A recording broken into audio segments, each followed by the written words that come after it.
गुरु प्यारी साध संगत जी, राधा स्वामी जी।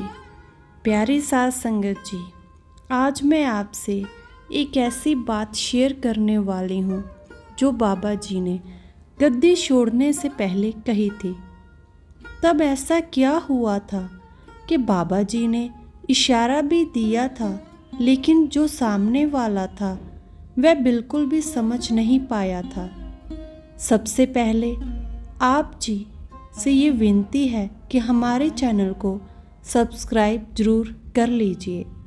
साथ संगत जी, आज जो मैं आपको ये बात सुनाने जा रही हूँ, इसे बहुत ही ध्यान से सुनना जी। साथ संगत जी, संत महात्मा जब इशारा देते हैं तो हम जैसे आम इंसान कभी भी समझ नहीं पाते। जैसे कि कुछ दिन पहले 1 सितंबर को बाबा जी बेंगलोर में थे।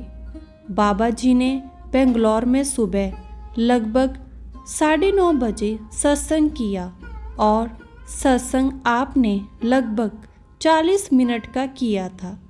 सत्संग के बाद आप जैसे ही फ्री हुए तो आप लगभग 11 बजे के आसपास बेंगलोर से हवाई जहाज़ के थ्रू निकल पड़े थे।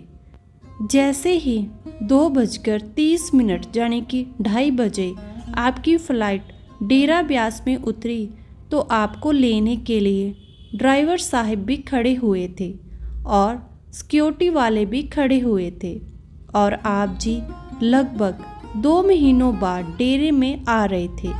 तो डेरे वालों में बहुत ही ज़्यादा खुशी थी।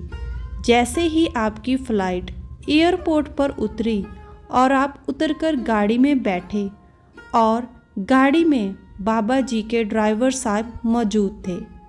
अब कोठी तक जाते हुए बाबा जी कई बारी अपने ड्राइवर साहब के साथ बातें कर लेते हैं।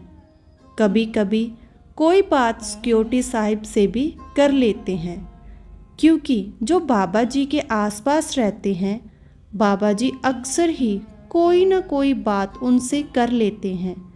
क्योंकि जो साथ में सेवा निभाने वाले होते हैं, बाबा जी अक्सर उनसे यार दोस्त के रूप में भी सामने आ जाते हैं। तो बाबा जी इसी तरह उनसे कोई ना कोई कभी कभी बात शेयर कर लेते हैं।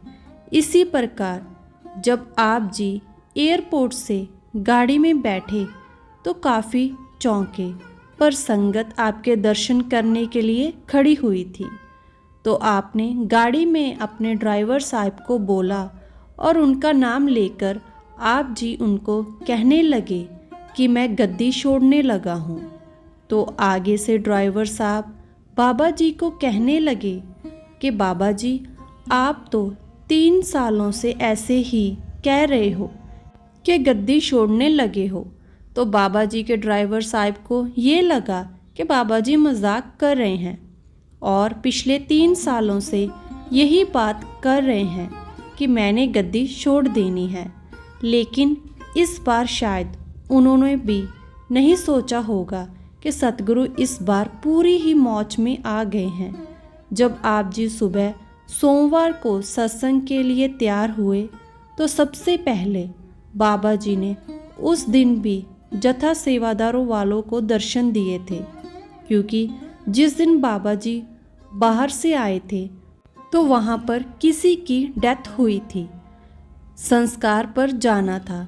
तो इस वजह से उस दिन आपने शाम को डेरा में भी किसी को भी दर्शन नहीं दिए थे। तो आप अगले दिन फूल चुगने के टाइम गद्दी पर बैठे थे। उसके बाद डेरे में बाबा जी ने जब मीटिंग रखी थी और बाद में उत्तराधिकारी की घोषणा की, तो संगत ने जब ये बात सुनी थी तो जो संगत उस समय जहाँ पर भी थी, जैसे कोई फॉरेन में था, कोई पंजाब में था, कोई दिल्ली में था, वे उसी टाइम वे अंदर से टूट गए और उसी टाइम रोना शुरू कर दिया। लेकिन सतगुरु ने जब अपना वादा पूरा किया और सतगुरु जी कहने लगे कि मैं कहीं नहीं जा रहा, तो आप फिक्र क्यों करते हो। अक्सर ही बाबा जी से जब सवाल जवाब प्रोग्राम में भी किसी ने पूछा था। शायद ये सवाल जवाब 2-3 दिन पहले भी डेरे में हुआ कि बाबा जी आप हमारे सेंटर में आना। तो बाबा जी ने कहा कि मैंने इसलिए तो इनका सहारा लिया है ताकि अब मैं ना जा सकूं तो ये वहाँ सेंटर में चले जाएं। संगत जी, आप जी अक्सर ही सवाल जवाब में इशारा दे दिया करते थे और आगे से संगत हंस के दिखा देती थी। संगत को लगता था कि बाबा जी शायद मजाक कर रहे हैं, पर अक्सर ये बात हम लोग सुनते भी हैं, सत्संग में भी सुनते हैं कि संतों की महात्माओं की मौज को कौन जान सकता है, कब वह किस बात का मजाक कर रहे हैं या वह सच में ही हो जाएगी। साथ संगत जी, जब आप जी सोमवार को सत्संग के बाद कोठी में गए और फिर कोठी में भी सभी अधिकारी व रिश्तेदारों को बुलाया और अपने एकदम से डिसीज़न ले लिया, तो जैसे कि धरती घूमने लग गई और एकदम से सारी संगत का दिमाग हिल गया कि ये क्या हो गया। लेकिन जब ही आप जी ने 8 तारीख को डेरा ब्यास में सत्संग किया, तब जाकर संगत के मन में शांति आई कि बाबा जी हमारे दरमियान ही हैं, बाबा जी बिल्कुल ठीक हैं। साथ संगत जी, इसी बीच में मीडिया वालों की ये भी रिपोर्ट आई कि बाबा जी को कैंसर है। बाबा जी ठीक नहीं रहते, उनको हृदय की बीमारी है। बहुत सी अफवाहें शुरू हुई तो सच्चे पातशाह ने इसी बात को लेकर उसी दिन शाम को मीटिंग भी बुला ली। दोबारा आपने मीटिंग में बोला कोई भी दस्तारबंदी का प्रोग्राम नहीं होगा और कोई भी ऐसी बात नहीं होगी जिससे कि संगत को डेरा ब्यास में आना पड़े। सारा कुछ हमेशा की तरह ही चलेगा। साथ संगत जी, फिर शुक्रवार को सुबह सुबह एक फ़ोटो वायरल हुई जिसमें बाबा जी और हजूर की फ़ोटो थी। तो सारे एकदम से हैरान हो गए कि किसी ने पंडाल में से फ़ोटो खींच के बाहर कैसे भेज दी है। वह फ़ोटो का सच ऐसे था कि जब बाबा जी और हजूर जब गद्दी पर बैठे हुए थे तो उनके लिए एक कैमरा ही ठीक रहेगा कि दो अलग अलग कैमरे चाहिए। लेकिन एक कैमरा जब आपकी तरफ लगाया गया तो आप दोनों की अच्छे से स्क्रीन पर फ़ोटो नहीं आ रही थी और वह फ़ोटो खींच के दिखाने के लिए बाबा जी ने कहा था, तो इसलिए फ़ोटो खींची गई थी। लेकिन उनमें से कोई ऐसा था जिसने सारी जगह में फ़ोटो वायरल कर दी और इस तरह फ़ोटो वायरल हो गई। और उसके बाद ये डिसीज़न लिया गया, क्योंकि ऐसा डिसीज़न खुद बाबा जी ही लेते हैं, कोई दूसरा नहीं ले सकता, क्योंकि बड़े बड़े डिसीज़न खुद बाबा जी ही लेते हैं। उसके बाद ये डिसीज़न लिया गया उसी टाइम कि अलग अलग कैमरे लगा दिए जाएंगे। जो संगत 2-3 दिन दर्शन करके आई, उन्होंने ये देखा भी था कि शुक्रवार से लेकर रविवार तक बाबा जी और हजूर जी के लिए अलग अलग कैमरे लगाए हुए थे। स्क्रीन तो एक ही थी, लेकिन एक ही स्क्रीन में दोनों का अलग अलग कैमरों से स्वरूप दिखाया जाता था और यही प्रोसेस अब ऐसे ही चलेगा। बाकी कुछ नया करना होता तो बाबा जी ही डिसीज़न लेते हैं।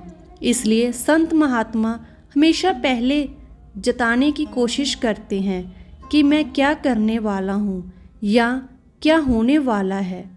इसी के ऊपर एक मैं आपको बाबा जैमल सिंह महाराज जी की साखी सुनाऊंगी, जो इस प्रकार है।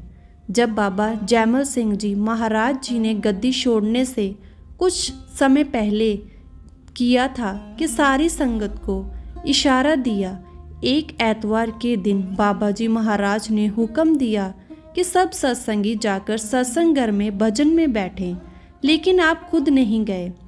बीबी रुको तथा एक और सत्संगी भी नहीं गए। बाबा जी महाराज ने हुक्म दिया कि बीबी आप दोनों भी सत्संग घर में जाकर भजन में बैठो। बीबी रुक्को ने कहा कि अगर आप आएंगे तो ही हम आएंगे, आप चलकर सत्संग करो। तब बाबा जी बोले, तू जा तो सही, सत्संग करने वाला वहाँ बैठा है। इस प्रकार बाबा जी के हुक्म देने पर बीबी रुक्को उस सत्संगी के साथ गई, लेकिन सत्संगी तो बाहर खड़ा रहा और बीबी रुक्को सत्संग घर में गई। लेकिन जब सत्संग घर के अंदर पैर रखा तो फिर बोल उठी, ये क्या मौज, बदल गई, और वहीं से वापस लौट आई और बाबा जी के पास आकर बोली, ना चाचा के दर्शन हुए ना आपके दर्शन हुए, वहाँ तो बाबू सावन सिंह जी आसन पर बैठे हुए हैं। जब बीबी ने इस प्रकार कहा तो इस पर बाबा जी महाराज ने फरमाया, और बाबा जी ने बड़े ही खुल के ये बात बोली कि हुक्म मानो। जिस दिन बाबू सावन सिंह जी पहले दिन काहन सिंह के साथ सत्संग में आए तो उसी दिन मैंने तुमसे कहा था कि ये पिछला अंकुरी है, इससे स्वामी जी महाराज परमार्थी काम लेंगे, इसलिए बीबी हुक्म मानो। अब हमारे से भी बहुत से ऐसे हैं, जैसे कभी कोई दिल में सोच रहा है कि हमें हजूर को रिस्पेक्ट नहीं है, तो साथ संगत जी मैं आपके लिए बहुत ही साफ साफ लफ्ज़ों में बात कह देती हूँ कि बाबा जी और हजूर में अब कोई भी फ़र्क नहीं है।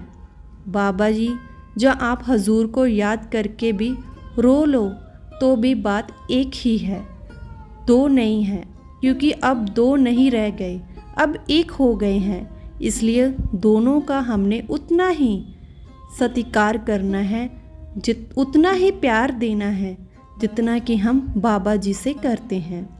इसी के साथ मैं आपसे विदा लेती हूँ। मिलते हैं अगली एक और नई साखी में।